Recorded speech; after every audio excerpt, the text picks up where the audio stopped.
we're gonna get started here, everybody. Let me see here. Sienna, can you hear me in the back? Okay. All right, we're gonna get started here. I know some of you in your cars, you wanna take a seat, you can come up front. I have gift bags on that table over there. Different resources, a daily planner, notebook. There's a whole 25-page document, 10 steps on how to start a business.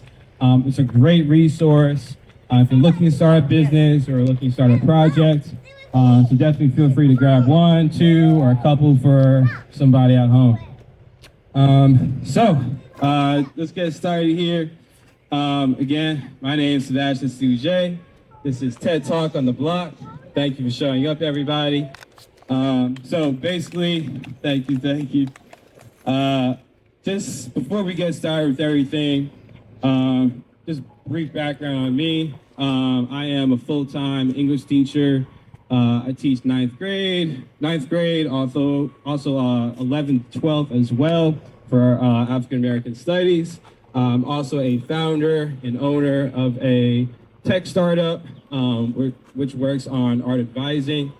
And then just why I'm putting this here together. So I really want to put this event here together for everybody, to inspire people, to give back to the community, and really to show people that there's other choices, other options, and to give people those options back in their life. This is no knock to anybody, but I feel like no one grew up wanting to work at a smoke shop, growing up thinking that they're going to work on the golf course or work at a gas station or a pool. That's not a knock on anybody, but I feel like no one grew up thinking that was going to be where they are right now. So this is really just to give back to the community, make sure that people understand that they have options if they want to make a change in their life. So brief overview here, I'll talk about my section here. So I'll be giving a quick little lesson here, be in teacher mode. I will pause throughout if you have any questions about anything I go over here. And so yeah, let's get started. Thank you, everybody. So really want to, thank you.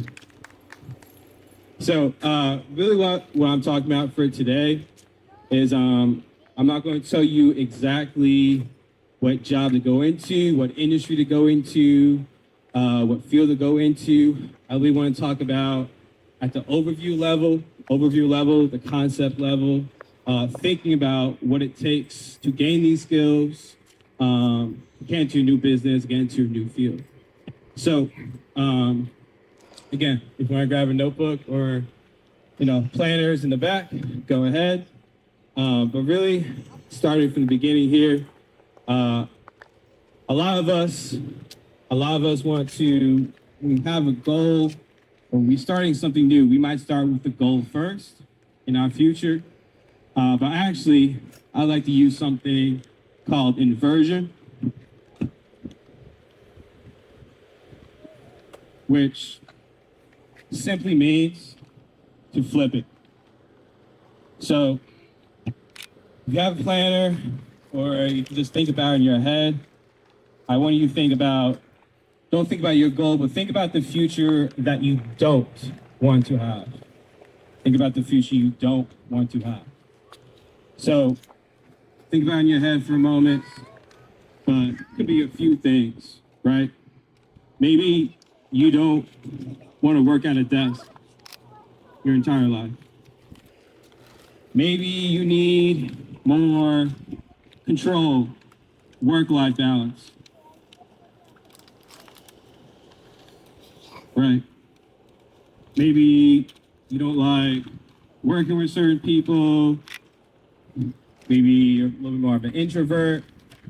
Or maybe more powerful than anything else, right, is that you feel like your job doesn't have any meaning. That doesn't add any value to anything. So you want to think about this, because inversion, think about the life you don't want to have, can be just as powerful as the life, or just as powerful as having the dreams, the goals, right? What are you working towards, if not for yourself, maybe for your children or for your family? So Again, I'm just going to start out here talking about different ways to think about starting a project or getting new skills. So one thing, you don't have to write this down. This is a term I took. I didn't make this up. But I just want you to understand the concept, the meaning behind it. One thing I like to use, one thing I like to use here is called Pareto's Law. This is a simple concept here. This is a concept that 80% of results come from just 20% of effort. So this might not be your normal math here, your normal equation, right? So this is a different kind of mindset shift here. That 20% of effort can lead to 80% of results. Now, I know when it comes to popular culture, we see these things in music videos, the rap industry. We see these celebrities that talk about work all the time, can't stop, won't stop. You know, I wake up at 3 a.m., I don't get any sleep, right? I mean, for a lot of us, that's not realistic for anybody, right? So I want people to take away for today is that you can have a minimal amount of effort, just 20%, 80% leading to you learning a new skill, starting a project, or even starting a business. So again, that's Pareto's Law. Just for you to shift here about how we think about new projects or getting new skills. So I know for a lot of us, right, the hardest thing is just starting. The hardest thing is just starting. So I know everyone, New Year starts, right, in January. Everyone has a goal, they're gonna go to the gym. How long does that last, right? So what I want you to understand is that in the beginning here, it might take a high amount of energy in the beginning, right? But as time goes on, here, at a certain point, everything's going to activate. Now, if you ever took a chemistry class or a science class, that would be called activation energy, right? It's a certain point where you add enough liquid or enough chemical, and it all starts a chemical reaction. But the thing to understand is that it happens in a snapshot, right? So in the beginning here, where something might take you 4 hours in the beginning, as time goes on, those things that used to take you 4 hours will eventually take you maybe an hour or even just half an hour. So it's challenging here in the beginning, right? But once you reach a certain point, it becomes like clockwork for you. So I'm going to pause right here for a moment. Does anyone have any questions so far? Okay, all right. So once we understand that, right? Now you want to understand about how to manage your time and block off your time. So I'm telling you that this is a long-term plan. I'm not telling you that in six months or a year that you're going to have a Fortune 500 company or even a company that makes $100,000 or something like that. That's not what I'm telling you here, per se. So I'm telling you in 6 months to a year, you will have something to take away, though. So when we think about our time here, you want to make sure that you give yourself deadlines. You need to make sure you give yourself deadlines or goals.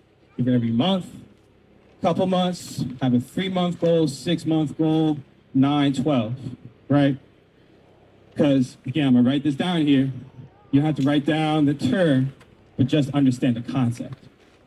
The concept I'm gonna tell you here It's called Parkinson's law, right? And this is a concept that work expands to fill time. I'll write that down. Work expands to fill time. Now, I'll give you a little quick story here.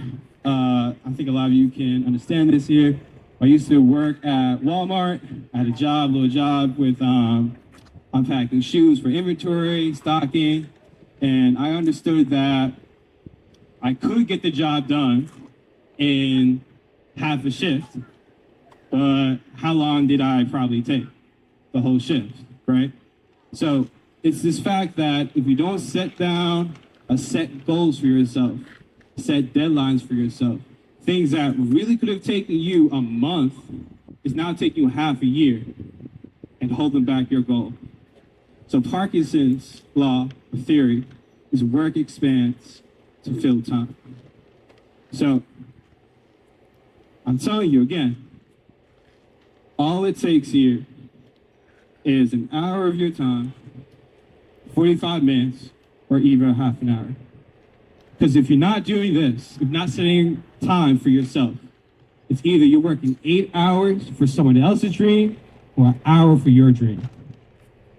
That's what it is. So again, I'm not going to tell you what exact field to get into, what industry to get into, but this is just at a concept overview level here. So when you figure out whatever drives you, what you're interested in, you need to make sure that you do your research, right? You do your research. And some of you might be at different stages, maybe at the very beginning, maybe halfway through. You already felt like you have a good start in your business, but you feel like it stopped growing. You reached like a pinnacle. You can't quite figure out what are my next steps here.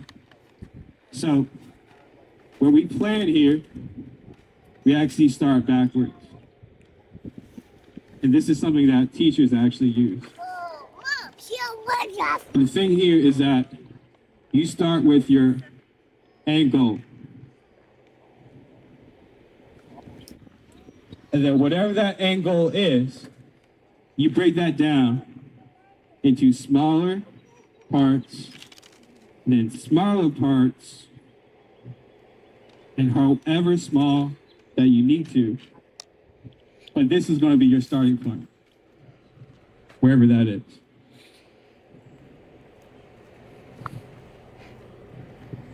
So that's your starting point for research. Now, as you're doing this, as you're working on this for 35 minutes, 45 minutes, hour, however long time that you have in your day, it's important to understand that if you feel like you're not staying consistent, right? You feel like that you can't keep it on a daily basis. That more than likely means you have too large of a step. You need to break it down even farther. So I know for a lot of us, when it's starting something new, you feel like you're looking up at a massive wall, at a mountain. But it's important that when you break these steps down into smaller steps, so you know what goes between 1 and 3. So again, if you feel like maybe you skip something, or you feel like I'm just going to get to it tomorrow, that's when you need to break the steps into smaller steps, digestible steps. Now, again, I'm just saying 35 minutes. That's exactly what I've been doing these past 2 years on a consistent basis. So sometimes I might mean a sacrifice, right? Just one less Netflix episode is what I'm asking. One less time with video games, one less time hanging out with friends. But that can lead over time, is what you're building is a long-term future to eventually you coming out with a final product or end result. So any questions so far? Okay. All right. So as you do that research, So what I've talked about so far is the power of the hour, right? The power of the hour, got a little bit of time, 20% of effort leads to 80% of results, and how to gradually break down your goals to easy steps for yourself. Now, for those of you in the very beginning, I'm trying to figure out what business or industry to get into. So there's two things or questions you need to either write down or have in the back of your head as you do this research here. So first thing is, what did I learn?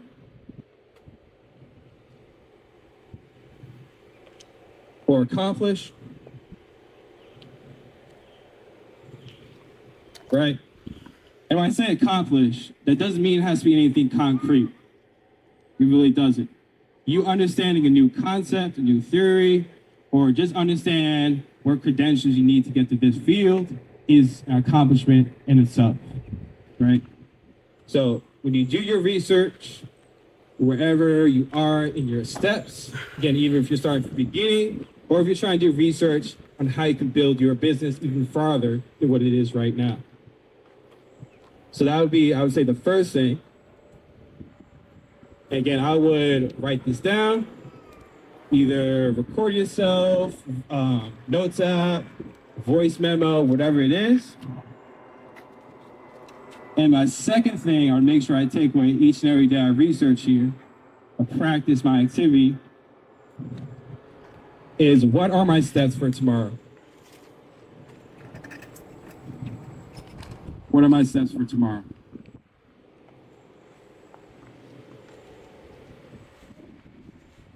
Now, that is a key one right there.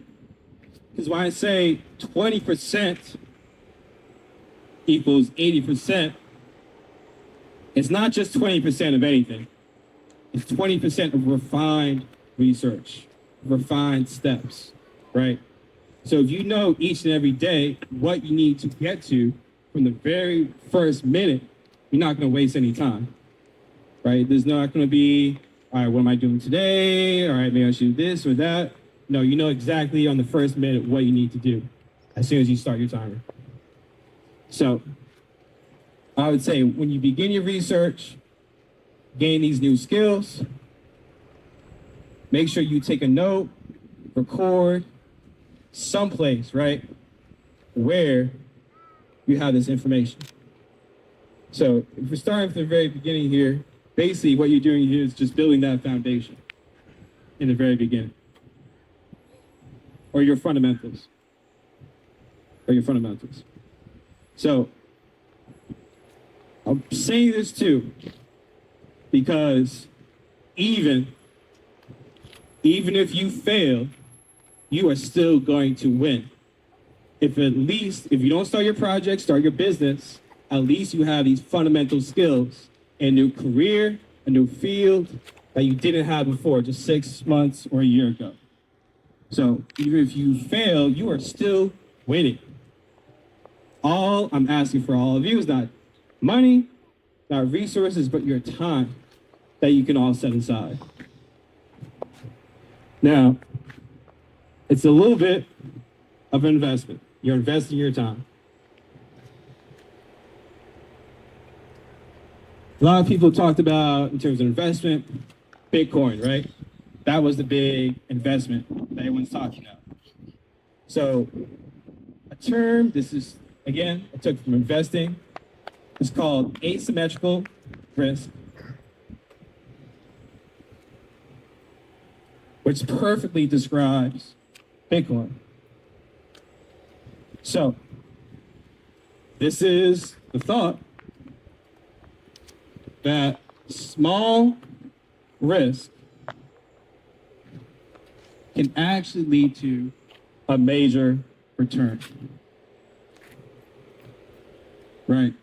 What was the risk of Bitcoin in 2010?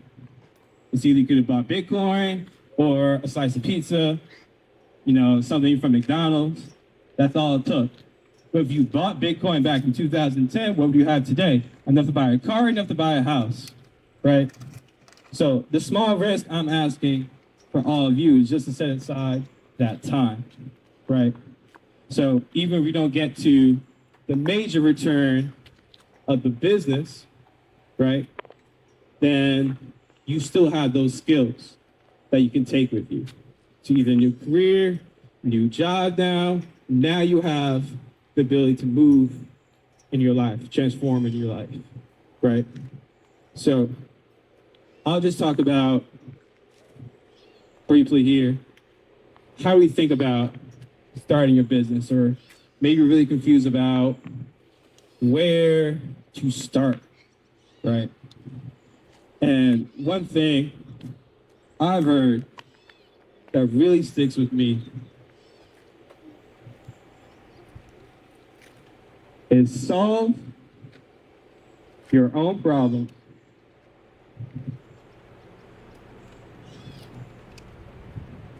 then sell them to the world.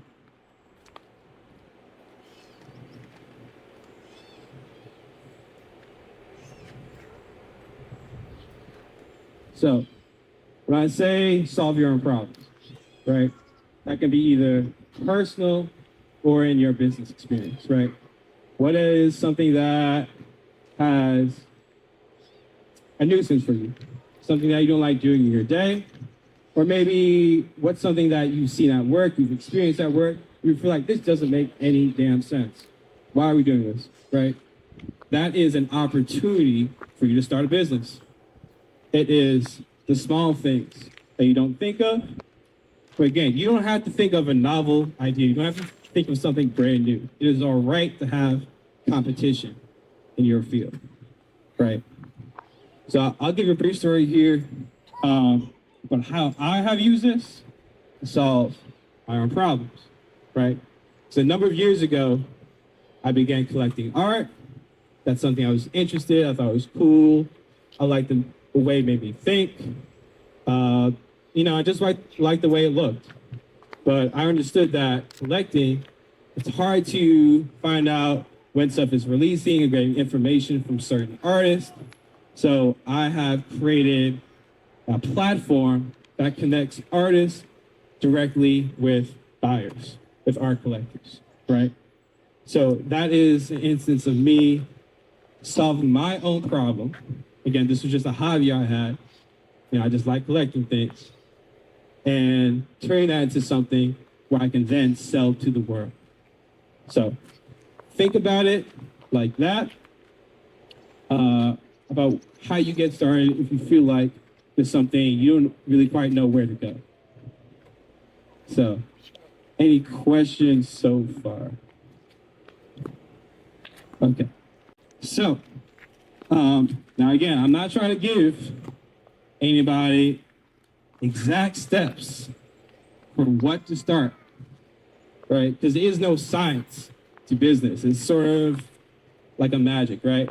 But when you get to the 6 months, get to the year, right, you can look back and realize that you have turned 0 into 1. You have turned nothing into something with your own hands.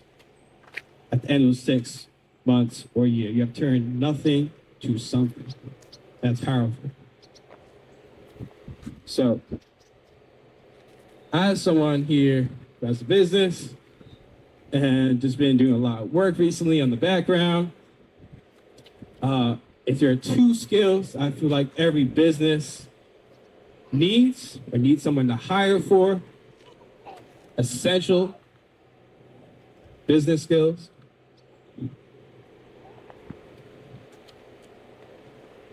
I would say 1, being writing or copywriting.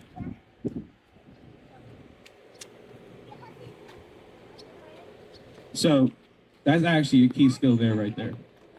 So copywriting is not just normal writing. It's just how you getting your message of the brand to the consumer, to the buyer, right? What does your templates look like? What does your email look like? What does your mailing language look like, from either business to consumer or business to business? That's a key skill there for you to know. Again, people hire copywriters all the time.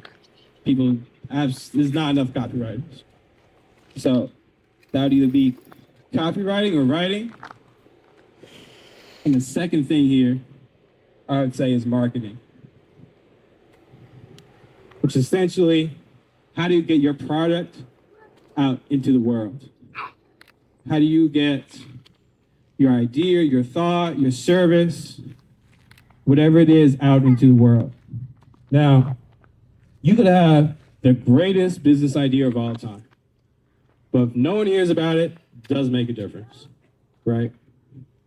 So marketing is a great skill. Even if you want to start an online business, I'm not trying to steer anyone in one direction, but I do feel like a lot of future businesses are going to be online businesses. So writing and marketing are my two key skills here. Question to you about that. Okay. So, again, just brief overview of everything. Understand that 20% of effort lead to 80% of results, right? That little time you set aside can really build up through the years. Think about the life you don't want to have. Use that power, harness that energy, right? And then get to it, right? I know it's hard at the beginning, but like I said, as soon as you reach that certain point, things that used to take you 4 hours, and now it's just taking you a little bit of time, right? So I have the gift bags in the back. It's a great resource. It gives you 10 steps on how to start a business, 1 through 10, really labels it out. It is from the Small Business Association. So there's a government information there for everybody. But that is, I'll leave you on this note here before I pass it over to Paris, is that I think we all forget that a tree grows in 2 directions. A tree grows in 2 directions. But we kind of forget that the first direction it grows is down, right? It begins with the roots. And you can't have a strong tree without strong roots. So it's that work that we do in the dark, that we do in the dirt, that really grows our future. So it's the work that maybe you can't flash to everybody, you can't say the work that you're doing, you might not be able to show it, but it's that work you do in the dirt that grows your future. So that's my section here, everybody. So I'm gonna pass it over to Paris. Let her introduce herself, and thank you, everybody. Thank you, Sebastian. This has been really great. I'm Paris Hodges. I think everybody knows me. I've been at Morgan Stanley for 5.5 years. I started out in commercial real estate, warehouse lending. So essentially, if you want to buy a skyscraper, I would finance the institution that you would get the loan from. So everything was loan on loan. And then I went to leverage finance, where investment banking sources the deal, and leverage finance finances the deal if it's a debt transaction. So we would help you acquire another company, and we would finance it. And then I moved into private wealth management, where I helped college athletes and professional athletes with the basics of financial literacy. So budgeting, savings, investing. And it was really cool because I was essentially teaching my former self the basics of that. And then now I currently sit in the Inclusive Ventures Lab at Morgan Stanley. It's our in-house startup accelerator for women and underrepresented founders. So basically everything other than a white man. And it's really cool because I get to work with really passionate founders every day. And I run all of the strategic partnerships, business development, marketing, communications. So basically how Morgan Stanley Inclusive Ventures Lab appears internally and externally. Great to see everybody today. Thank you. So we're gonna have a quick little chat here with Paris. I have some questions here for us that she's just gonna help us understand her experience and just understanding since he deals with businesses so often, about what that looks like. So my first question here for you, Paris, is what common trait do you see with common business owners or founders? Like what character traits or characteristics do they have? It's a great question. I just want to remind everyone that I work with really, really early stage, so essentially right after the friends and family. And I think most people are familiar with the stat that less than 2% of VC funding goes to people of color. So if you break that down further to Black women, Indigenous people, it's less than 0.02%. So I think the traits that I see are resilience, grit. I think they're used to being told no a lot, and then when they finally get that yes, it completely changes the trajectory of their business. What else do I see? They're really personable because I think they constantly have to sell themselves. Even when it's the first time I meet them, they're trying to sell me, even though I'm not in the position to invest in them, but my institution is. So I would say personable, grit, and resilient. Thank you. So I think this one's going to really hit on the time management. How do you find your work-life balance between work and family? So I think that's a good one here for everybody. It changes over time. When I first started, it was the typical finance grind. I always laugh because I thought that people worked seasonally because my mom is a teacher and my dad is a caddy. So when I started and they were like, you only get 21 days off, I was like, what are you talking about? So in the early stages of finance, I think it's really important to establish yourself. And when I say establish yourself, it means grind because we are people of color and we're already seen as other.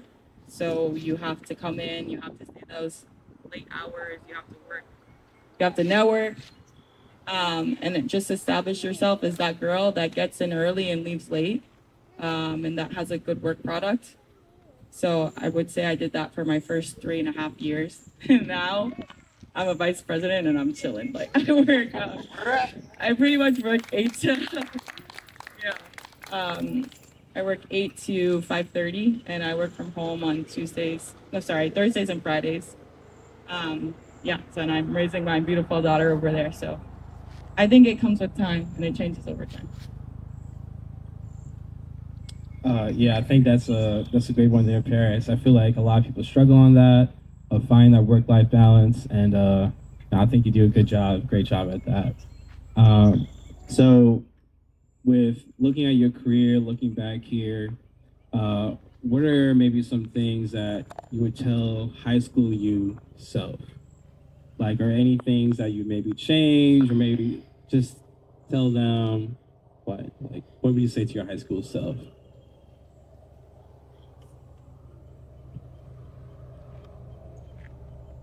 I like my life.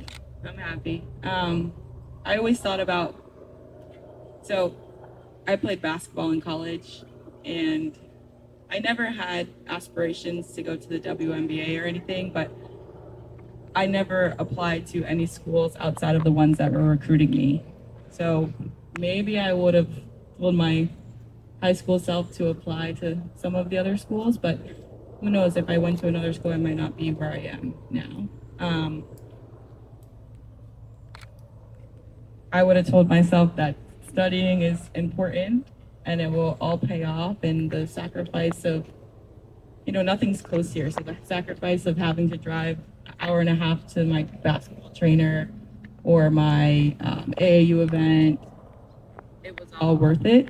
I don't know, I'm really blessed with supportive parents and family, and so I didn't really have the option to fall off the straight and narrow path.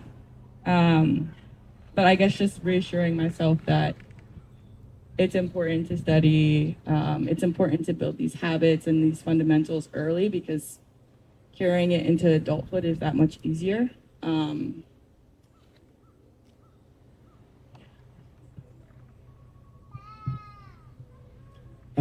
So for myself here, I really let my failures, I really make sure I learn from my failures, make sure that I believe that failures kind of determine who your character is, your challenges, getting through that really tests your character and who you are as a person. So, Paris, what do you think you have learned from your failures in life, whatever that might be? What have I learned from my failures? I think growing up, a big motto in my house was, "If at first you don't succeed, try, try, try again." So yeah, I failed a lot of times. I wanted to work for Morgan Stanley as a summer intern, and in as a ninth grader, as a freshman, and then I spoke with a really senior MD there, and he told me that a pretty face could only get me so far. And I was like, huh? Wait, I had prepared for weeks for this interview, and he asked me a basic question unrelated to finance, and it was, can you tell me about Arthur Ashe? And he asked me a million questions about Arthur Ashe, and I was a basketball player. I didn't know anything about tennis. I now know Arthur Ashe because I did research right after the call. But I blew the whole internship, and I thought, I've been wanting to get with this company for years and years, and my one opportunity that we don't really ever get, I blew it. But I kind of reframed it as a learning opportunity, and that just because you mess up in this moment, when the opportunity is presented next time, I'm not going to mess it up. So yeah, that was ninth grade high school, and then as a grad student, the opportunity came again, and I spent a month preparing. I had built out my network on LinkedIn, so I actually had a MD at the firm call me in the day before my interview and literally tell me every single person I was going to interview with, and then tell me the questions they were going to ask because I had established that relationship so many years before. So I guess what I've learned from my failures is that they're learning opportunities, and that, I don't know, it's just all part of the journey. Great, great. Thank you, Paris. I just want to open up here if anyone has any more questions for Paris or for myself, or any questions here from our TED Talk on the block for today.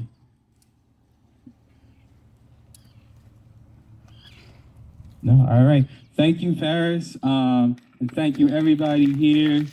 Thank you for showing up. Again, grab some bags in the back. Take plenty. I have 100, so take some for somebody. Again, great resources. Oh, we got a hand over here. All right.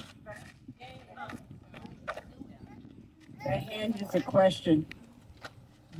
But it's not a question, it's a statement. I'm just so filled with pride that you guys are so smart, are so giving. And if there's anything about Shinnecock that I hope we all can find a way to embrace, it's our generosity. And you are so generous to come here tonight, this afternoon, TED Talk on the beach, not on the block.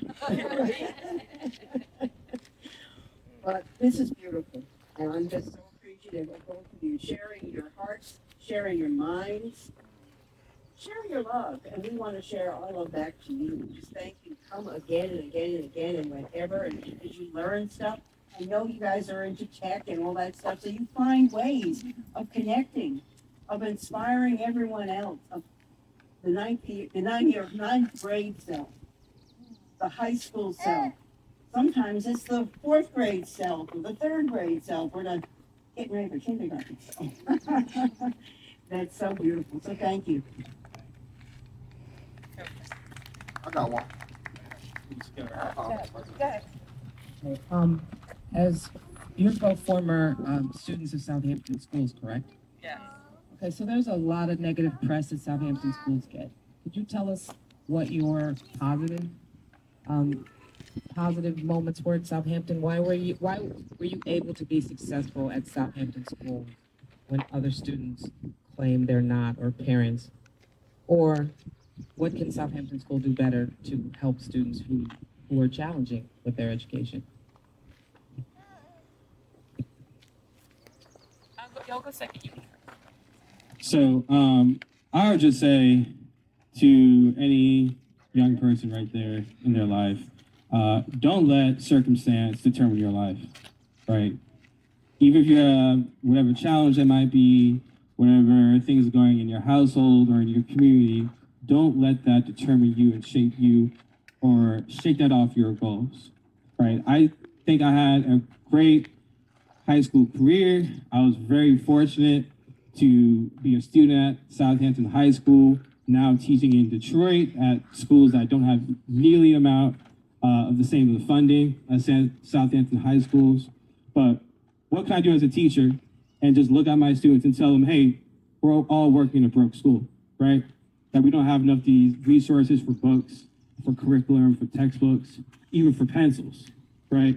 I can't just let that determine my work as a teacher, just shape their career. So I really try to tell my students and hone in on them, their personhood, and really let that drive them. So again, I feel like I work from goals, very goal oriented. So I think to any young person is to find themselves and to find their goals and what drives them. Can I ask just a clarifying question? Is like, what is the demographic of students that is not happy with the school? Is it Shinnecock youth? Yeah. I'm just wanting to clarify. Right now, there's a talk about starting a new high school. So they want, people want to have a new high school. They're not trying to go to high school students need. So, that's true that you two are, and other students who graduate have gone on to have, say, career success, academic success, whatever kind of success they had, you went there also. So, why is it that you leave that place to go to another place? A better place, a different place?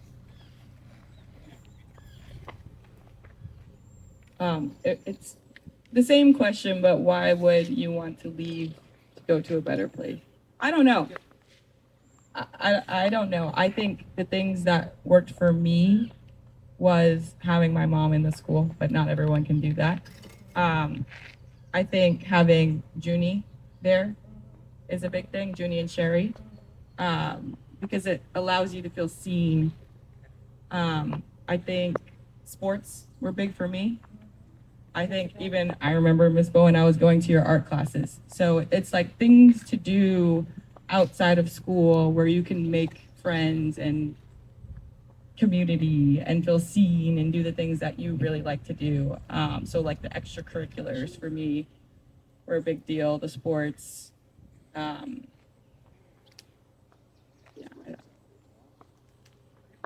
Yeah, I had a great time. I would send my daughter to Southampton School.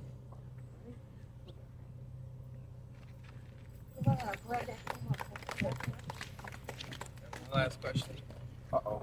It was about what kind of chalkboard, the essential biz skills of writing and marketing. Is that for an individual to know, or as a business owner to know,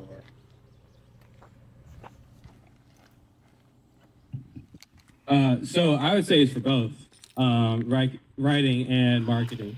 Key thing is that, yes, I feel like if you want to change in career paths or change in fields, this is going to help you either for changing careers or if you want to start a business. Because either way, if you want to become a business owner, you need to know how to get your product, get your service out into the world. You need to know about how to express your brand or how to express what your business does to people. So those are, I'd say, for the individual, but definitely if you're starting a business, you need to know those skills too.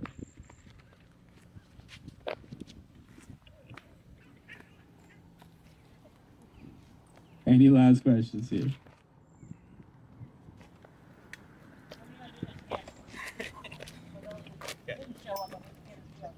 Yeah, right. Our peers. So for number two, marketing, which is huge, where do I start? How do I contact somebody in marketing? Do I go online? Do I do it myself on Instagram? What do I do? As a business owner, I've been to 3 different marketing companies that charged me X, Y, Z. You know, How do you do it if you have no money? No money. Right.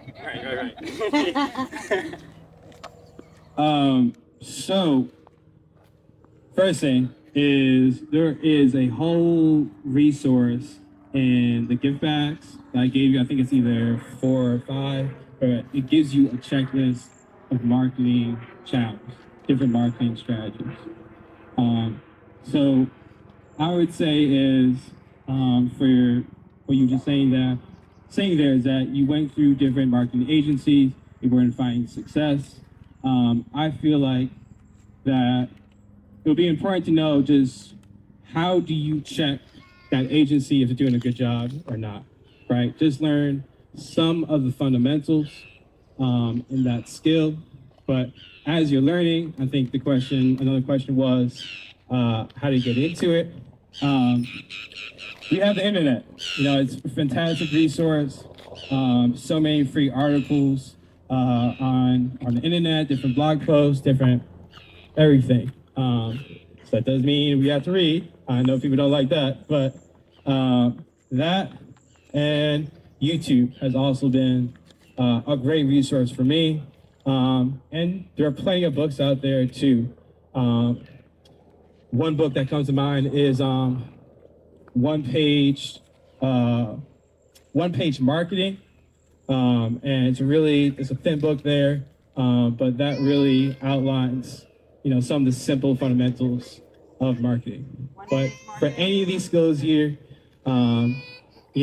starts with a simple Google search. Again, the resource in your gift bags tells you about how to go about that research. But yeah. Any other questions?